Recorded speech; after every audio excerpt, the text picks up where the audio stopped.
Sa larong chess mga lods, kailangan matapang ka at may determinasyon. Bakit? Kasi pag kulang ka sa lakas ng loob, madali kang matatalo ng opponent mo. Kasi para kang natatarantay kung baga mawala ka sa focus mo. Lalo na pag inaatake ka na ng opponent mo, di ba? At doon na mangyayari yung tinatawag na blunders mga lods, at ang ending, defeat. So sa channel natin mga lods ay magbibigay kaalaman sa inyo patungkol sa larong chess, okay? Kung paano ang tamang galawan ng mga pisa. At nagtuturo din tayo ng mga tips, traps, tactics, gambits at checkmate pattern mga lods, no? Meron din tayo niyan sa channel natin, okay? At marami pang iba, okay? Kaya kung okay lang sa inyo ay hit nyo lang like, yung subscribe at pati na rin yung notification bell mga lods para updated kayo sa mga amazing tutorial na ina-upload natin sa channel natin mga lods. Okay, so ang video natin ngayon mga lods ay ituturo ko sa inyo ang mga traps. So enjoy watching while learning. Okay, so let's go. Okay, so ang tawag sa trap na to mga lods ay Blackburn Shilling Gambit. Okay, so A4, A5, Knight F3, then Knight C6, then Bishop C4. So yan yung mga common move sa white mga lods, no? Italian game. Okay, so ang gagawin natin dito mga lods, kasi gagamit tayo ng Blackburn Shilling Gambit, i-move natin yung Knight D4 natin dito. Okay, so dito mga lods, ang tamang response ng opponent dito is kakainin niya yung knight natin, no? So yan yung tamang response niya. Whereas kung gagawin niya, maagang mawawala yung knight, king's knight niya mga lods. Okay, so kung hindi handa yung opponent mo sa ganitong mga traps mga lods, bakit niya iti-trade yung knight niya mga lods, no? Kung sa tingin niya is advantage naman siya sa development, di ba? So kakainin niya yung pawn natin sa A5. Okay, so dito mga lods, ang i-response natin is Queen G5 lang tayo. So double attack yan sa G2 pawn at saka sa knight niya. Okay, so hindi gagawin ng opponent mo na halimbawa nagcastling mo na siya, nagcastling short siya, kasi may ibang nakahang yung knight niya. So dito mga lods, ang gagawin ng opponent mo para may kabuluhan naman yung knight niya dito, okay? So kakainin niya yung F7 pawn natin mga lods. Double fork yan. Okay, so rook at saka yung queen. So dito mga lods, ang i-response natin dito is Queen G2. Okay, kakainin natin yung G2 pawn ng opponent. Okay, so may direct trade dyan sa rook. Pag kinain niya yung rook natin, kakainin din natin yung rook niya. May check pa yan mga lods. So ang gagawin ng opponent mo dito is mag-rook F1 siya. Okay, so ang response natin dito is kakainin na nga natin ngayon yung nakahang na A4 pawn with check. Okay, pag ang opponent natin mga lods ay kinover niya yung light square bishop niya dyan, may checkmate dyan. Okay, so kung halimbawa naman queen yung i-cover niya, kakainin lang natin yan gamit yung knight. At halimbawa kinain niya yung knight natin, kakainin natin yung knight ng opponent natin. Okay, so ganun yung magiging scenario dito mga lods. So dito sa position pa lang, panalong panalo na yung black. Okay, so second trap tayo mga lods. So ang tawag sa second trap na to mga lods is mamimingwit tayo mga lods, no, sa opponent natin. So ang tawag dito mga lods is i-Englishin lang natin, the fishing rod trap. Okay, so dito mga lods, magmo-move yung opponent natin dito ng A4. So A5 lang tayo mga lods, tamang developin sa gitna. Then Knight F3 yung opponent natin, then Knight C6 tayo dito. Okay, so Bishop B5. So Roy Lopez yung ginagamit ng opponent naman natin dito mga lods, no? Okay, so dito ang re-response natin dito mga lods is Knight F6. So mag-develop lang tayo ng knight muna. So ngayon, magka-castling short na yung opponent natin. So ito yung dapat pakatandaan nyo mga lods, no? Wag na wag muna kayong mag-castling short or long pag hindi nyo pa alam na safe na yung king nyo, kasi hahanapan kayo ng opponent nyo ng butas pag masyado kayong nag-castling ng maaga. Okay, so sana nintindihan nyo yan mga lods, no? Kasi ilang beses na akong natalo dyan. So ilang beses na rin ako nakapanood ng ganyang mga senaryo na nagkasling ng maaga, nahanapan talaga ng butas mga lods. Kasi alam na ng opponent mo kung saan ka atakihin, kasi nakapagkasling ka na eh. So hahanapin nyo lang is paano i-weekend o pahinain yung depensa ng king mo kung saan ka nagkasling. Okay, so dapat matandaan nyo yan mga lods. Okay, so ang i-response natin dyan sa castling short na yan mga lods is Knight G5. So dito mga lods, mamimingwit na tayo. Okay, so ang gagawin ng opponent natin dito is H3. So yun na nga, may kumagat na sa pae natin. Sino ba namang hindi kakagat sa pae natin mga lods? Is ang taba-taba ng knight natin na pae mga lods, no?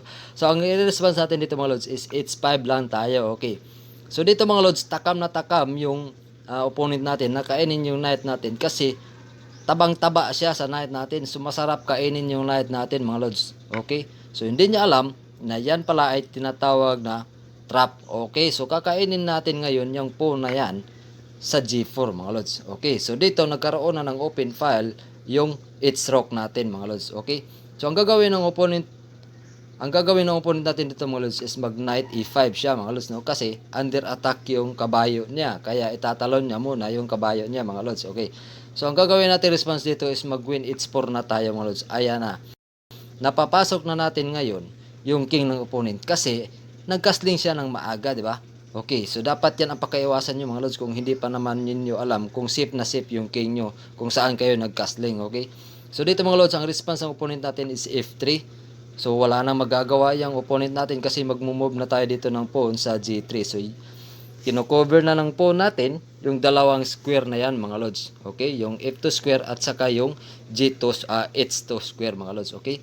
So ang gagawin ng opponent natin dito mga lods is mag knight takes C6. So wala na siyang ibang move maliban na lang sa gumawa na lang siya ng paraan para i-distract tayo, pero hindi niya tayo ma-distract kasi mag queen h1 checkmate na tayo mga lods. Okay? So sana meron kayo nakukuhang kunting idea mga lods, no? So wag muna kayong maiwasan nyo muna magkasling ng maaga para hindi kayo ma-atake ng opponent yung hindi kayo mahahanapan ng butas. Okay? Let's go mga lods sa another trap. So alam nyo ba mga lods na ang trap na to mga lods ay napaka-exciting mga lods, no? Bakit? Kasi hindi nyo pa to nakikita sa tanang buhay nyo mga lods sa YouTube o sa alinmang video sa YouTube na pinapanood nyo mga lods, no? Dito nyo na lang yan makikita sa channel ko mga lods. Kasi ang gumawa ng traps na to mga lods is ako lang ang nakadiscovery. Okay? So napaka-exciting nito mga lods eh. Kasi natatawa talaga ako sa traps na to mga lods na hindi ko naman inaasahan na ganun yung mangyayari mga lods, no? Okay, so pero bago ko yan ipakita sa inyo mga lods, pwede makahingi muna sa inyo ng isang like, yung i-subscribe nyo yung channel natin mga lods at i-hit nyo na rin yung notification bell mga lods, no? Para updated kayo sa mga amazing tutorial na ina-upload natin sa channel ko mga lods. Okay?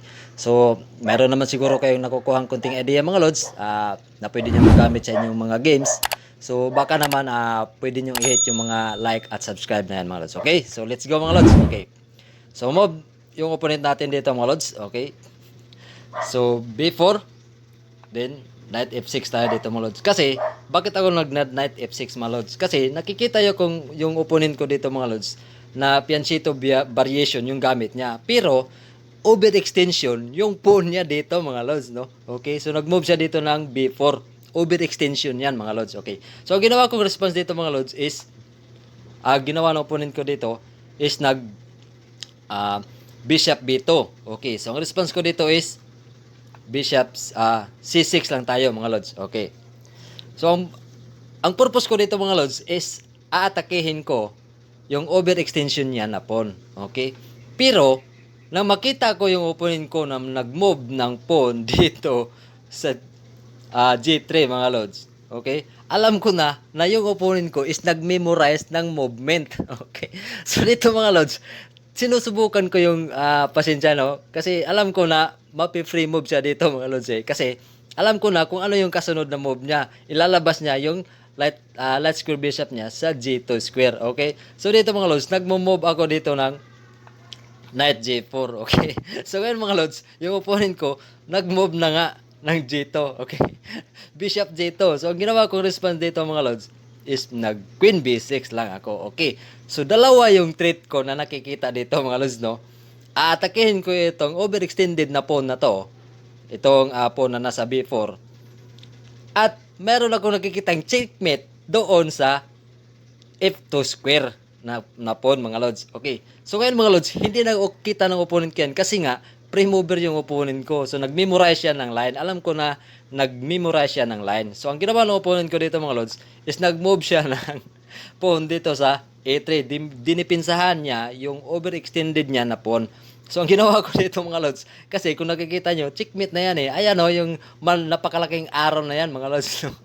So dyan ako nagmo-move. So checkmate yung opponent ko. So sana mga lods, no, meron kayo nakukuhang kaalaman mga lods na dapat kung maglalaro kayo ng chess mga lods, kung mahilig naman kayo manood ng video sa YouTube mga lods, huwag nyong gawing na mag-memorize na lang kayo ng movement sa laro nyo mga lods. Kasi pag nag-memorize lang kayo mga lods, walang originality sa galawan nyo sa larong chess mga lods. No? Kasi pag hindi sumasang-ayon yung laro nyo, halimbawa, nag-move kayo ng ganito, ganyan, tapos yung opponent nyo, iba yung move, so wala na sa preparation nyo yung magiging resulta, di ba? So, kailangan, wag kayong mag-memorize ng movement sa chess mga lods. So, gagawin nyo lang yung memorization na yan mga lods as idea. Pero, kailangan mayroon kayong mga option kung paano nyo i-deliver yung mga movement nyo na ginagawa nyo. Halimbawa, gagawa kayo ng traps, ng tricks, or ano man yung gagawin nyo. Kailangan mayroon kayong mga second option mga lods, no? Para hindi kayo mawala sa focus. Kasi pag nawawala kayo sa focus, ang ending mga lods, mapapahiya kayo, matatalo kayo. Okay? So, ganyan yung magiging resulta pag nag-memorize kayo ng line. Okay? So, sana nagustuhan nyo itong video natin mga lods at mayroon kayo nakukuha kunting kaalaman sa channel natin. Okay? Sana na-hit nyo na yung like, yung subscribe, pati na yung notification bell. Okay? Salamat sa inyong pagtakilik. I love you all. Bye-bye.